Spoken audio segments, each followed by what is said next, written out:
Assalamualaikum warahmatullahi wabarakatuh. Sahabat seiman, ular merupakan jenis hewan berbisa yang sangat berbahaya dan mematikan. Sejak zaman Rasulullah, hewan ini juga telah diwaspadai keberadaannya, dikarenakan bisa racun yang ada pada dirinya. Oleh sebab itu, ketika manusia bertemu dengan ular, banyak yang ingin membunuh ular tersebut. Bagaimana hukum membunuh ular di dalam Islam? Lalu, sekalipun demikian, tahukah kalian bahwa ular juga punya rasa rindu kepada Rasulullah Shallallahu Alaihi Wasallam? Bagaimana tentang kisah ini? Simak pemaparan tentang hal ini dengan menonton video ini hingga akhir, tentunya di Islam dan Sains Official. Tapi sebelum lanjut, jangan lupa bantu klik tombol subscribe, like, dan lonceng notifikasi agar kalian dapat terus menebarkan syiar dakwah Islam. Ular merupakan jenis reptil yang memiliki tubuh panjang dan tidak berkaki. Dia hidup melata dan berjalan menggunakan tubuhnya. Ular dapat ditemukan di seluruh penjuru dunia.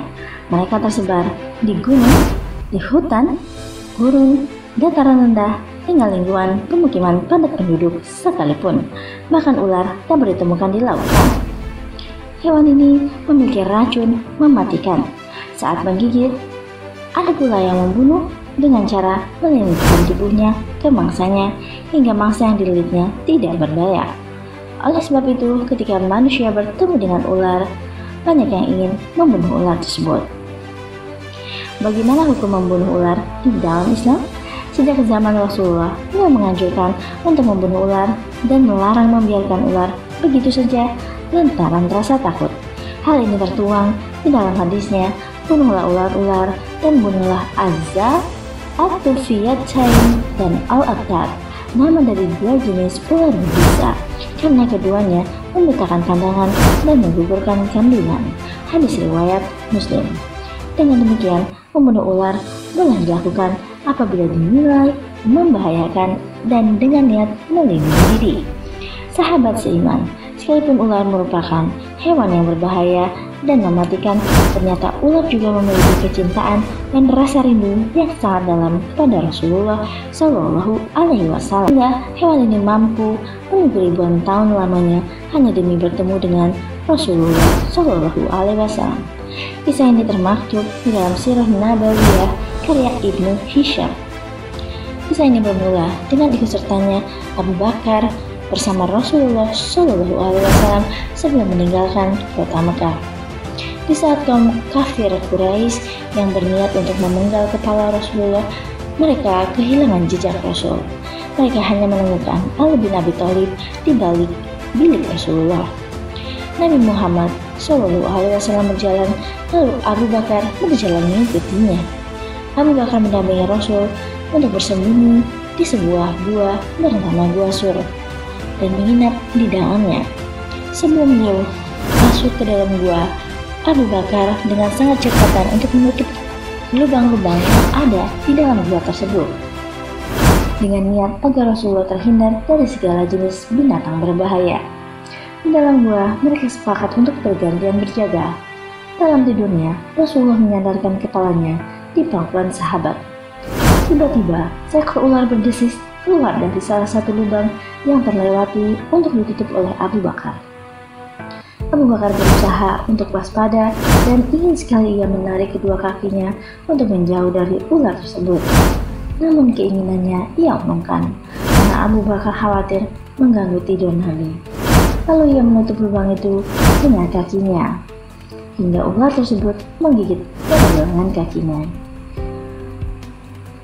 Kemudian bisa ular pun menjalar ke seluruh tubuh Abu Bakar hingga Abu Bakar tidak dapat bergerak sedikit pun juga. Bahkan ia merasakan panas di sekujur tubuhnya.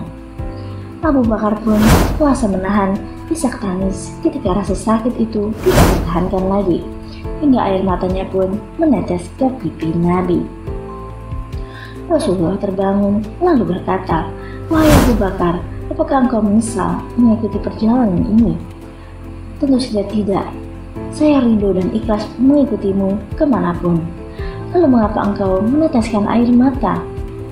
Rasulullah bertanya kepada Abu Bakar, dan Abu Bakar menjawab, "Seekor ular baru saja menggigitku ya Rasulullah, lalu bisanya menjalar begitu cepat ke seluruh tubuhku." Lalu Nabi berbicara dengan ular itu, "Wahai ular, tahukah kamu jangan daging dan kulit Abu Bakar, rambut Abu Bakar pun haram kamu makan." Dialog Rasulullah dengan ular tersebut juga didengar oleh Abu Bakar berkat mukjizat beliau. "Ya, hamba mengerti ya Rasulullah. Bahkan sejak ribuan tahun yang lalu, Allah mengatakan, barang siapa yang memandang kekasihku Muhammad fi ainil mahabbah dengan mata penuh kecintaan, aku anggap cukup untuk menggelar dia ke surga," kata ular tersebut.